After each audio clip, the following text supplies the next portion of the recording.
Muy buenas, bienvenidos una vez más al canal. Hoy os traigo un vídeo hablando de los clásicos que me he leído en 2023. A ver, estoy grabando esto no sé qué día es hoy. ¿Qué día es hoy? 11 de diciembre. No creo que me lea ningún clásico más este mes porque tengo varias lecturas empezadas y me los quiero terminar. Me estoy leyendo Las Vírgenes Suicidas, pero es del 93, así que como los clásicos que he metido aquí son bastante anteriores, la verdad, pues no he querido meterlo, sinceramente. Se consideraría clásico, pero bueno, ya os traeré el año que viene un vídeo contándoos un poquito más sobre los clásicos. Voy a empezar, que me lío y no termino nunca.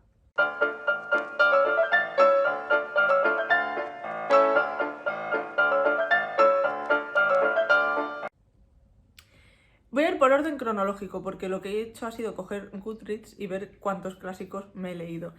En total han sido 1, 2, 3, 4, 5, 6, 7, 8, 9, 10, 11 y 12. Han sido 12 clásicos en total, es decir, casi uno por mes. En realidad ha habido algún mes que me he leído más de uno, pero estoy muy contenta, no sé por qué en realidad, pero me hace ilusión porque le he cogido muchísimo el punto a los clásicos. Son libros que me gustan muchísimo, son libros que me han hecho reconectar con la literatura de otra forma y que me hacen ver en los libros otras cosas que en literatura actual, aunque me guste, son otros estilos diferentes y cuentan otras cosas diferentes. Entonces estoy muy contenta de haber conectado con esta parte de la literatura. El primer clásico que me leí, lo leí en enero, fue novela de ajedrez. Para mí era relectura, pero íbamos a hacer una charla literaria en la posada del Dragón Friki y me lo quería releer para tenerlo fresco. Este libro se publicó por primera vez en 1942 y para no repetirme demasiado, que ya sabéis que no me gusta repetirme mucho en el canal, os voy a dejar en ahí tanto la charla literaria que hicimos en la posada del Dragón Friki como el análisis que hice de la obra, que, en fin, ya sabréis que es una de las obras más conocidas de Stefan Zweig y es la obra que me ha hecho querer leer más de Stefan Zweig. Que, por cierto, el año que viene será el año de Stefan Zweig, porque no me he hecho ni caso y solo me he leído una obra más. Luego, en marzo me leí cuatro clásicos. El primero fue La Reina de las Nieves, de Hans Christian Andersen, publicado por primera vez en 1844. Y yo me lo leí en una edición preciosísima de Del Vives, que me regalaron mis padres, que os pondré por aquí algún clip para que veáis lo preciosísima que es. Y aún así, os recomiendo mucho que la veáis en físico, porque es que tiene unas ilustraciones tan maravillosas que merece la pena. Luego me leí Maurice, de E.M. Forster. Me encantó esta lectura, me pareció preciosísima. También os voy a dejar la reseña que hice, que de verdad, o sea, es que es una novela que me hizo sentir mucho y me enamoré muchísimo de los personajes y de la forma de escribir de E.M. Forster. Esta novela se publicó por primera vez en 1971, pero se escribió entre 1911 y 1912 y luego tuvo tres revisiones, una en 1932, una en 1959 y otra en 1960, que las revisiones las hizo el propio autor porque no se atrevía a publicar este tipo de novelas, porque en la época las novelas que tienen historias homosexuales eran más para condenar la homosexualidad que para ensalzarla, bueno, no ensalzarla, simplemente para contar una historia de amor entre dos personas del mismo sexo que no acabara mal, básicamente. Luego me leí Ethan Frome y las hermanas Banner, que yo me lo leí en una edición que están los dos juntos, pero bueno, son dos libros distintos. Ethan Frome, estos libros son, que no lo he dicho, no son de la Gasque. Son de Edith Wharton. Ethan Frome se publicó en 1911 y Las hermanas Banner en 1916. Ambos libros me gustaron muchísimo. Ethan Frome también he visto la película que está basada en el libro. La película, bueno, es un poco, una adaptación un poco cutrilla, pero la peli no está mal, pues para pasar el rato está chula. Y el que más me gustó fue, o sea, me gustaron mucho los dos, pero el que más se me quedó en mi corazón fue Las hermanas Banner, porque Anne o sea, es un ser de luz, básicamente. Luego en abril me leí El Tugurio de Emile Zola, que ha sido una lectura inmensa para mí. O sea, se ha quedado conmigo la familia de, bueno, Gervás se ha quedado conmigo para siempre. O sea, tengo unas ganas de seguir leyendo a Emil Sola que no os podéis imaginar. De hecho, en enero va a caer el primero de la saga, creo que se llamaba... No es La Jauría, ¿cómo se llama? La Fortuna de los Goujon, que es el primer libro que da inicio a toda esta saga de, pues, de los Yerbas, los Goujon, etc. Se publicó por primera vez en 1876 y Trotalibros nos ha traído, pues... se publicó con el nombre de La Taberna y Trotalibros nos ha traído esta nueva edición retitulada, por así decirlo, con el Tugurio. Da sus razones, en fin, todo guay. Y la verdad es que, en serio, os lo recomiendo muchísimo. También os voy a dejar la reseña que hice, que... Es que no tengo palabras para este libro, de verdad.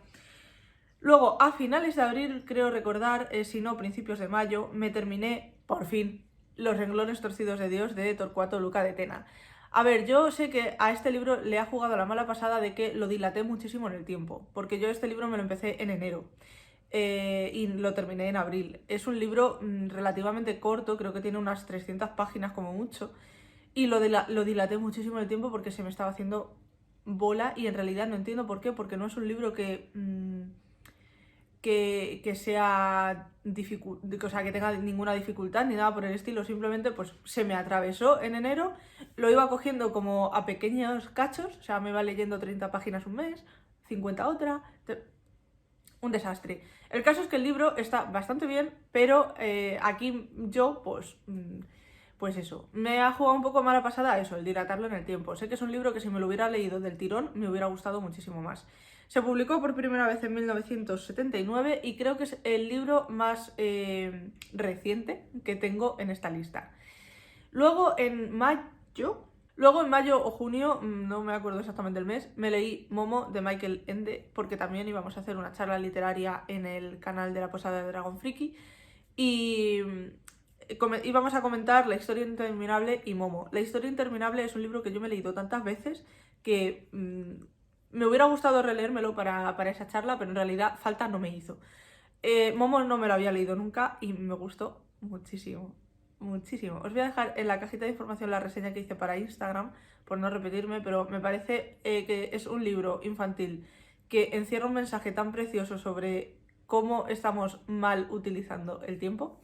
No malgastando realmente, pero como que hemos perdido el rumbo de cómo gestionar nuestro propio tiempo. Y me gusta muchísimo, me gusta mucho el mensaje que da. Me lo he leído en el momento perfecto, la verdad. Luego me leí, ya no voy a decir ni el mes sinceramente porque... no os he dicho. Momo se publicó por primera vez en 1973 y es una de las obras más conocidas de Michael Ende. Luego me leí Mary Barton, el primer libro de Elizabeth Gaskell. Ya he tachado a esta autora por fin de mis eternas pendientes y voy a seguir con ella, por supuesto. Ya tengo en mente leer o Cranford o Ruth, una de las dos.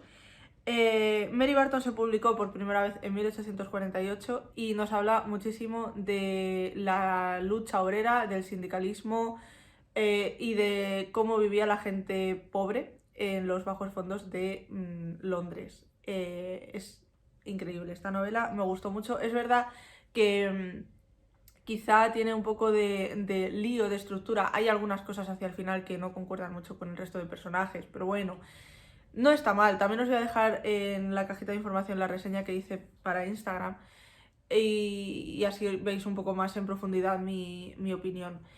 Pero me ha gustado muchísimo. La verdad es que tengo que decir que fue muy buena lectura. Luego me leí El guardián entre el centeno, releí, porque es una obra que yo leí hacia, pues no sé si fue a los 20 años más o menos, los primeros años de carrera. Me lo leí. ¿Cómo se llama? Holden Caulfield se quedó conmigo para siempre. O sea, de hecho, es verdad que había detalles de la novela que no recordaba, pero a Holden Caulfield sí lo recordaba. Y recordaba muchísimo cómo narraba y recordaba muchísimo cómo se sentía. Y releerlo ha sido interpretar la novela un poco de otra forma, sobre todo porque lo leímos en lectura conjunta y escuchar las diferentes interpretaciones que le ha dado cada persona pues me ha enriquecido muchísimo más. Por eso me gusta hacer lecturas conjuntas. Pero bueno, este libro se publicó por primera vez en 1951, fue la única novela de J.D. Salinger, el resto de sus obras son relatos y cuentos cortos. relatos y cuentos cortos que por supuesto tengo pendiente. Espero no dilatarlo muchísimo en el tiempo, pero bueno, es un autor que me ha gustado mucho y os recomiendo también un montón ver la peli de Rebelde entre el Centeno, que está muy bien. Es verdad que es muy ficticia, no creo que sea de pe a pa ese momento vital de J.D. Salinger mientras escribe El guardián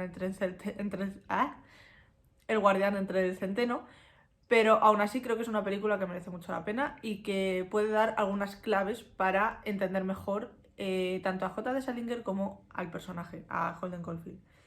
Luego me leí El Mago de Oz porque íbamos a hacer un especial hablando de la película, que es ya sabéis que tiene así, es la primera película creo que se grabó en Technicolor. Pero bueno, os dejo arriba la charla que tuvimos sobre la peli y también sobre el libro.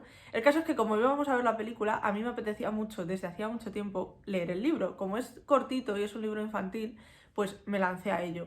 Se publicó por primera vez en 1900 y es ese tipo de libros juveniles en los que el autor, Baum, se llama, no habla y no escribe como si los niños fueran tontos. Y eso a mí me hace feliz. O sea, me gusta mucho que un autor no trata a los niños como si fueran estúpidos, la verdad. El penúltimo libro del que os voy a hablar es Carmilla, de Joseph Sheridan Le Fanu.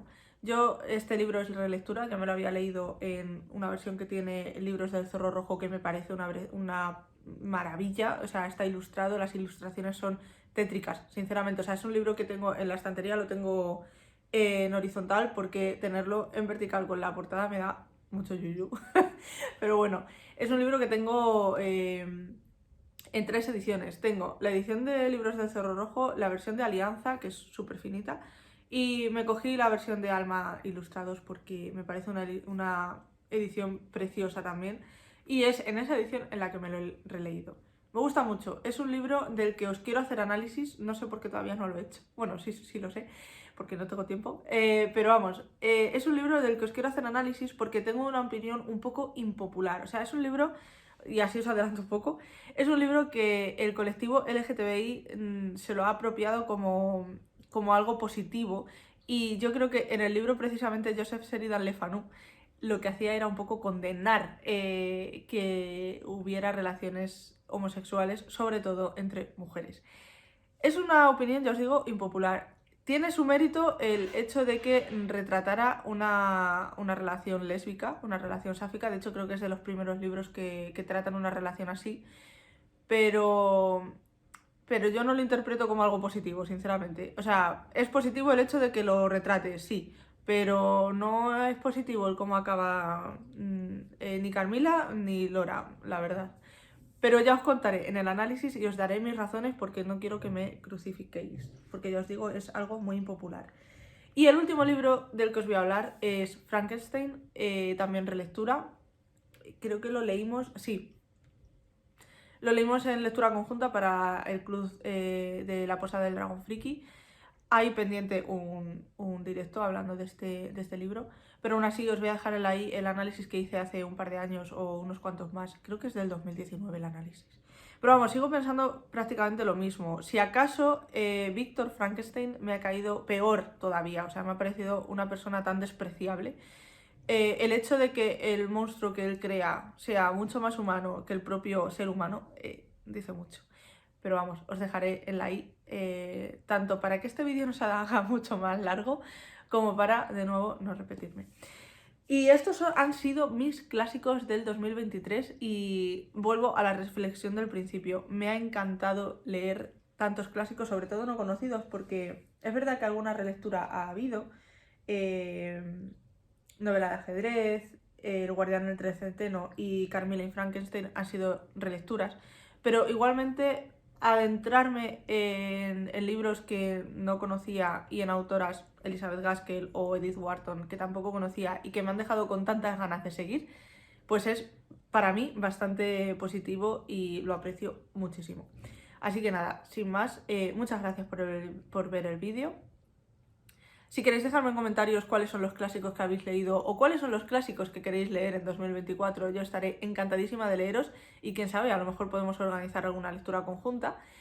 Y sin más, pues nos vemos en el siguiente. Chao.